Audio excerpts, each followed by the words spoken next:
राजस्थान की उप मुख्यमंत्री एवं पर्यटन मंत्री दिया कुमारी ने गुरुवार को घूमर महोत्सव 2025 का पोस्टर जारी किया। उन्होंने घोषणा की है कि इस साल महोत्सव 19 नवंबर को पूरे राजस्थान में एक साथ सेलिब्रेट किया जाएगा। पहली बार ये उत्सव प्रदेश के सभी 7 संभाग मुख्यालय जयपुर, जोधपुर, बीकानेर, अजमेर, उदयपुर, कोटा और भरतपुर में एक साथ आयोजित होगा। राज्य स्तरीय मुख्य समारोह जयपुर के विद्याधर नगर स्टेडियम में होगा, जहां पर पारंपरिक वेशभूषा में लोक नृत्य और संगीत की झलक देखने को मिलेगी। दिया कुमारी ने कहा कि घूमर केवल नृत्य नहीं है, बल्कि राजस्थान की संस्कृति और नारी सशक्तिकरण का प्रतीक भी है। उन्होंने ये भी बताया कि इस आयोजन का उद्देश्य लोक कला को नई पीढ़ी तक पहुंचाना और सांस्कृतिक एकता को सशक्त बनाना है।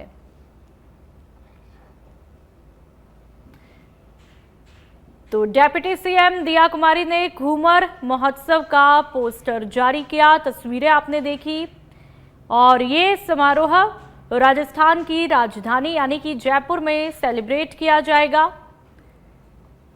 घूमर महोत्सव का पोस्टर जारी।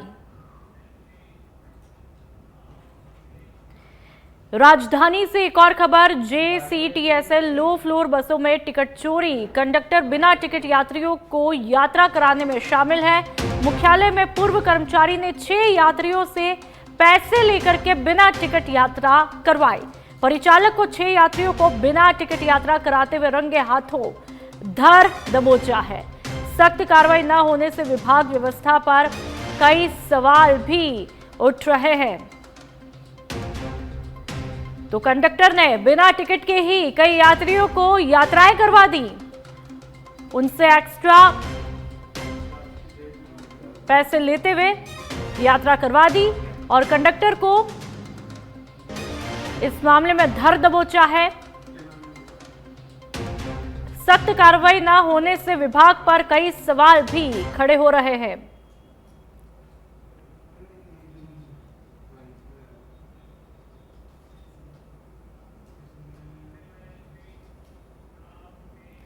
और अब सीकर के श्री माधोपुर की बात करेंगे, जहां पर बस्सी गांव में पैंथर आने का मामला देखने को मिला है। जयपुर चिड़ियाघर की टीम ने पैंथर का रेस्क्यू किया। जयपुर की टीम सकुशल ट्रैंकुलाइज कर वन विभाग ले गई।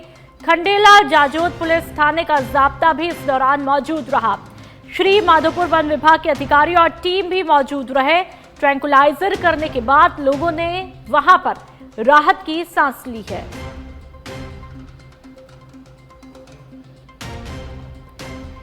तो तस्वीरें आप देख सकते हैं जब पैंथर को ट्रैंकुलाइज किया और पैंथर को पकड़ करके वन विभाग की टीम ले जाती है। जिस तरह से पहले हमने वहां के संवाददाता से जब बातचीत की तो पता लगा जो इलाका है वो बेहद रिहायशी इलाका है और चारागाह में ये पैंथर मिलता है। आप सोचिए, जहां पर आसपास बड़ी तादाद में लोग रहते हैं अपने घरों में और अचानक से रिहायशी इलाके में पैंथर आ जाए तो आपका भी क्या कुछ हाल होगा। ऐसे ही जब वहां पर लोगों ने पैंथर को देखा तो लोग वहां से डर गए, सहम गए और फिर वन विभाग को तुरंत से सूचना दी। तुरंत सूचना पर वन विभाग की टीम मौके पर आती है, रेस्क्यू करती है और सुरक्षित वापस लेकर के जाती है। और लेकिन सवाल यही है, राजस्थान में आए दिन इस तरह से पैंथर जो है खुलेआम दिख रहे हैं, लगातार घटनाएं देखने को मिल रही है और वो भी रिहायशी इलाके में। और आप दौसा की बात करेंगे। जिले में मादक पदार्थों की सप्लाई चेन को तोड़ने के लिए चलाए जा रहे अभियान में पुलिस और साइबर सेल की संयुक्त टीम ने एक बड़ी सफलता प्राप्त की है। टीम ने कार्रवाई करते हुए नांगल राजावतान पंचायत समिति के एक सदस्य को गिरफ्तार भी किया। आरोपी के कब्जे से 15.79 ग्राम स्मैक बरामद की है। पुलिस ने उसे संत सुंदरदास स्मारक दौसा के पास से दबोचा। पुलिस सूत्रों के मुताबिक आरोपी लंबे समय से मादक पदार्थों की अवैध सप्लाई में सक्रिय था।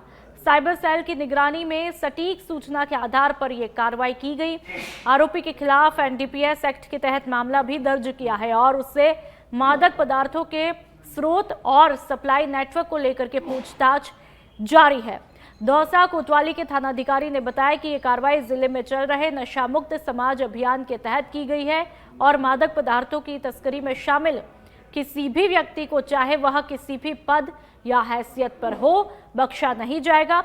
इस गिरफ्तारी से इलाके में सनसनी फैली है और आमजन में ये चर्चा का विषय बन चुका है कि एक जनप्रतिनिधि ही समाज को नशे की तरफ धकेलने में लिप्त पाया गया। और आपको ये भी बता दें कि पुलिस अब आरोपी से जुड़े अन्य साथियों की भी तलाश में जुटी हुई है। बालोतरा शहर में डीएसपी अनिल पुरोहित ने नगर परिषद और यातायात पुलिस के साथ में मिलकर सड़कों पर फैल रहे अतिक्रमण पर कार्रवाई की। मुख्य बाजार और स्टेशन रोड से अवैध कब्जे हटा दिए गए। कई दुकानदारों ने खुद सामान को हटाया, जबकि कुछ का सामान प्रशासन ने जब्त किया। शहर की सड़कों को मुक्त कराने के लिए प्रशासन पूरी तरह से सक्रिय है।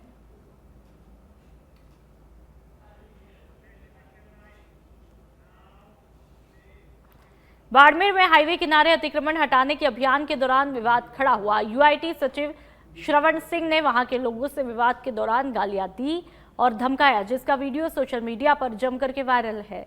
वहां के लोगों ने खुद अतिक्रमण हटाने का समय मांगा था, लेकिन विवाद बढ़ जाता है। पुलिस और प्रशासन की टीमें मौके पर मौजूद थे। वीडियो वायरल होने के बाद मीडिया पूछताछ पर श्रवण सिंह ने गालियां देने की बात से ही इंकार कर दिया।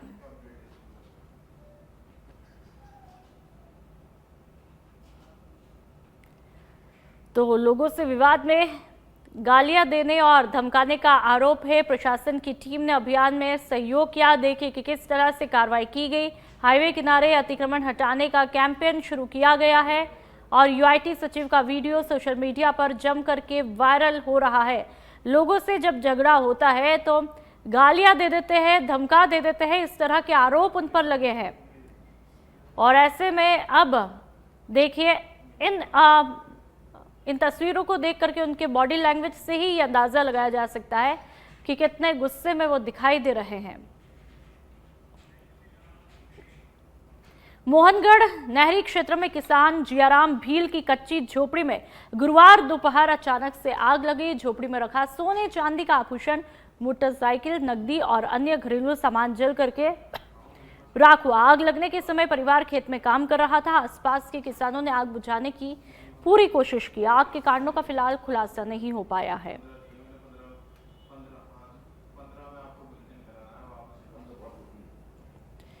तो किसान की कच्ची झोपड़ी में आग लग गई। तस्वीरें देख लीजिए आप। झोपड़ी में जितना भी सामान था वो पूरा जल करके राख में तब्दील हो चुका है।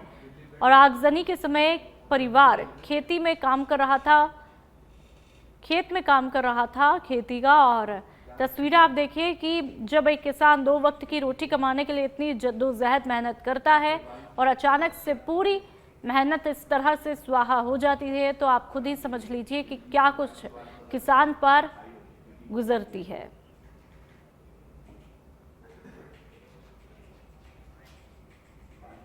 कोई मेद घर बे मुरबा चेटी पति लागे मूंगफली में थबा ठावा माँ पेली पड़ोसी आ पुगा आई थी मानो हुआ कहे थारो तो झुपड़ा रे भाई आग लाग गई। दौड़ा दौड़ा जब मैं घर महीने मार छोरी रे पहुंचता, मार बेननी रे पहुंचता, पैसा रोकड़ी घरे था 50-60 मोटरसाइकिल भी घर अड़ंगो को पीरियड का बटका टाल कहीं को बचो मुरबे डॉक्यूमेंट मारा खुदरा डॉक्यूमेंट सब को कहीं को बता तन कपड़ा टाल कहीं को बचो साहब मैं देखा गो सोनो चांदी मार बेननी रे पहुंचता आए थे, मार छोरी रे पहुंचता आए थे।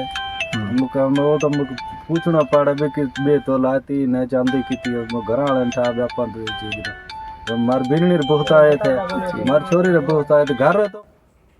तो तस्वीरें आप देख सकते हैं जब एक किसान 2 वक्त की रोटी कमाने के लिए दिन रात खेत पर मेहनत करता है, खेती करता है और पीछे से उसका घर झोपड़ी जो कि बहुत ही मेहनत से शायद उसमें अपनी पूरी जिंदगी के लिए कुछ ना कुछ छोटी छोटी चीज़ें मेहनत से जुड़ी होंगी, वो एक झटके में राख में तब्दील हो जाती है। तो आप खुद सोचिए क्या कुछ उस व्यक्ति पर, किसान पर गुजरती होगी। इन तस्वीरों से ही अंदाज़ा लगाया जा सकता है ये किसान की मेहनत है, सिर्फ एक सामान नहीं है जो कि बड़े ही मेहनत के साथ में दिन रात एक करके किसान जुटाता है जिससे वो अपने परिवार को अच्छे से रखे। लेकिन उसके हिस्से में क्या आता है? सिर्फ दर्द और तकलीफें। और अब अजमेर की बात करेंगे, जहां पर क्लॉक टावर थाना क्षेत्र के कैसरगंज गोल सर्कल पर शातिर चोरों ने दिन दहाड़े चोरी की वारदात को अंजाम दिया। जानकारी के मुताबिक एक व्यापारी अपनी स्कूटी लेकर के बाजार पहुंचा था। स्कूटी की सीट के अंदर रुपए रखे हुए थे। मौका पाकर के शातिर चोरों ने स्कूटी की सीट खोल करके रुपए पार किए और मौके से फरार हुए। घटना का पता चलने पर व्यापारी के होश उड़ गए। सूचना मिलते ही क्लॉक टावर थाना पुलिस मौके पर पहुंची और आसपास लगे सीसीटीवी कैमरों की फुटेज खंगालने में जुट गई। व्यापारी की रिपोर्ट पर पुलिस ने मामला दर्ज किया और जांच शुरू कर दी है।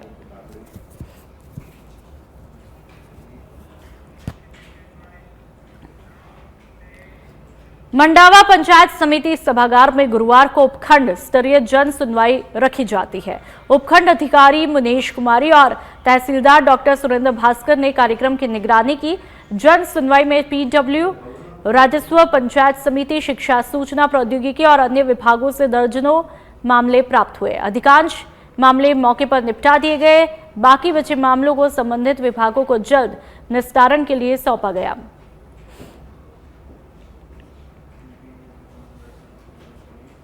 तो जन सुनवाई की तस्वीरें आप देख लीजिए मंडावा में, जहां पर इस जन सुनवाई में मौके पर ही कई समस्याओं का निपटारा किया जाता है। कई सारे मामले आते हैं, कई सारी समस्याएं आती है और पीडब्ल्यू विभाग हो या ऐसे कई विभाग है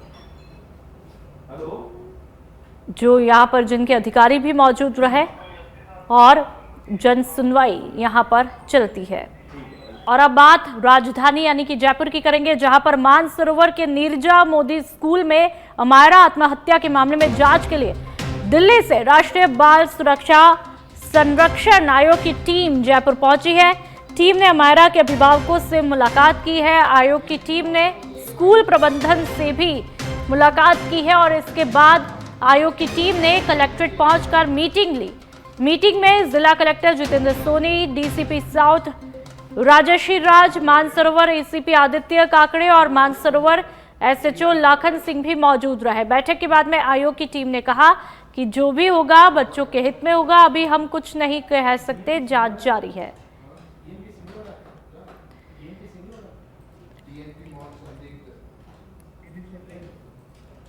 तो लगातार हम आपको खबर बता रहे हैं कि नीरजा मोदी स्कूल के मामले में जो अपडेट मिला है, अमायरा आत्महत्या के मामले में जांच के लिए दिल्ली से राष्ट्रीय बाल संरक्षण आयोग की टीम जयपुर आई है और टीम ने अमायरा के अभिभावकों से मुलाकात की है।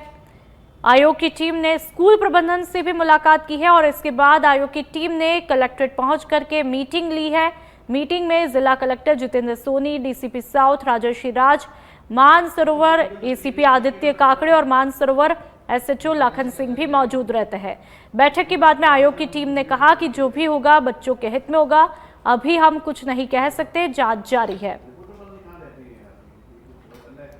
तो दिल्ली से बाल संरक्षण आयोग की टीम आती है, बाल संरक्षण आयोग की टीम जयपुर आती है और वहां पर आकर के अमायरा के जो पेरेंट्स हैं उनसे मुलाकात करते हैं, बातचीत होती है। उसके बाद में स्कूल प्रबंधन से भी मुलाकात होती है, बातचीत होती है। फिर कलेक्ट्रेट में जाकर के मीटिंग होती है। जब उनसे पूछा गया कि अभी क्या डिसाइड किया है, क्या कुछ निर्णय हुआ, तो ऐसे में उन्होंने कहा कि फिलहाल अभी हम कुछ नहीं कह सकते, लेकिन इतना ज़रूर कहते हैं कि जो भी होगा वो बच्चों के हित में ही होगा। तो ये तस्वीरें जब आयोग की टीम ने स्कूल प्रबंधन से भी मुलाकात की है।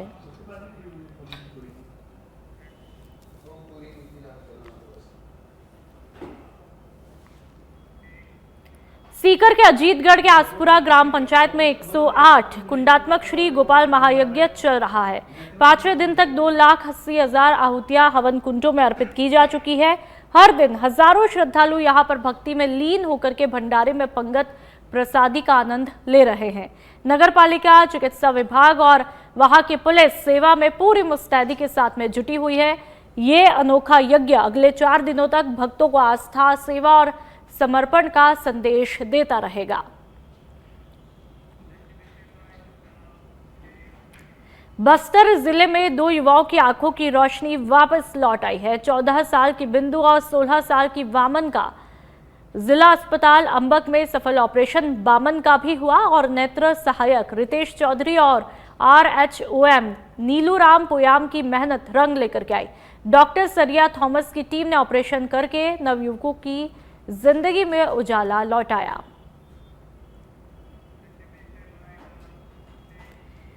और अब भिंड की बात करेंगे, जहां MJS कॉलेज के सामने बने होटल में बुधवार रात बदमाशों ने अंधाधुंध फायरिंग की है। बताया ये जा रहा है कि फ्री में कमरा न देने पर बदमाशों ने होटल संचालक से विवाद किया और बाद में लौटकर गोलियां चला दी। घटना के बाद में इलाके में दहशत फैल गई। पुलिस ने 3 बदमाशों के खिलाफ मामला दर्ज करके तलाश भी शुरू कर दी है। तो होटल पर अंधाधुंध फायरिंग से हड़कंप मचा। आपने ये वीडियो भी देखा। कल रात में कुछ लोगों ने टोटल जमाना पड़ता है हमारे थाना क्षेत्र में, वहाँ पर फायरिंग कर दी थी, जिसमें क्या उन लड़कों के खिलाफ हमने थाने में FIR दर्ज कर दिए और पूरी तलाश की जा रही है। सर कितने आरोपी हैं फायरिंग करने वाले? 3 आरोपी हैं जिनमें नामजद FIR हुई है और उनकी तलाश लगातार की जा रही है, दबिश दी जा रही है। पहले भी आए रूम मांग रहे थे, रूम की मना कर दी। जब भी रूम दे दिया था कोई दिक्कत नहीं, बेड वाट के तो मुझे बोले मालिक को बोला, नहीं मालिक है नहीं है, बोले नंबर दो, अपने नंबर नहीं है। प्रवीण ने जिनसे फ़ोन लगा के भैया आते दुकान पर आ रहे थे, फिर भैया को रोक लगे। और अब पिछोर की बात करेंगे, जहां पर क्षेत्रीय विधायक प्रीतम सिंह लोधी ने आज मंडी प्रांगण का औचक निरीक्षण किया, जहां पर उन्होंने फसल खरीदी की व्यवस्थाओं का जायजा लिया और सुनिश्चित किया कि किसानों को कोई असुविधा ना हो। निरीक्षण के दौरान विधायक और उपस्थित लोग मध्य प्रदेश के मुख्यमंत्री डॉक्टर मोहन यादव का लाइव प्रसारण भी देखा और सुना। इस मौके पर विधायक लोधी ने मुख्यमंत्री का संदेश व्यापारियों और कार्यकर्ताओं तक पहुंचाया और भावांतर योजना के महत्व पर जोर दिया। साथ ही कहा कि किसानों और व्यापारियों की सुविधा हमारी प्राथमिकता है। 1500 रुपया कल लाडली लक्ष्मी के डालते हैं, तो किसान लाडली लक्ष्मी मतलब हर वर्ग का व्यक्ति इस टाइम पे मध्य प्रदेश में खुशहाल है, देश में खुशहाल होने जा रहा है। ऐसी पार्टी को हम तो धन्यवाद देते हैं कि ऐसी पार्टी गरीब से लेके और सारे बेसहारा लोगों का सहारा बन रही है। ऐसी पार्टी को तो तुम्हें यहाँ पिछोर में देखा ही होगा, आप सब लोगों ने अभी निरीक्षण किया है। छाता मोदी दे रहे हैं, छत लोधी दे रहे हैं, तो इससे और अच्छी बात है, और कौन सी अच्छी बात है।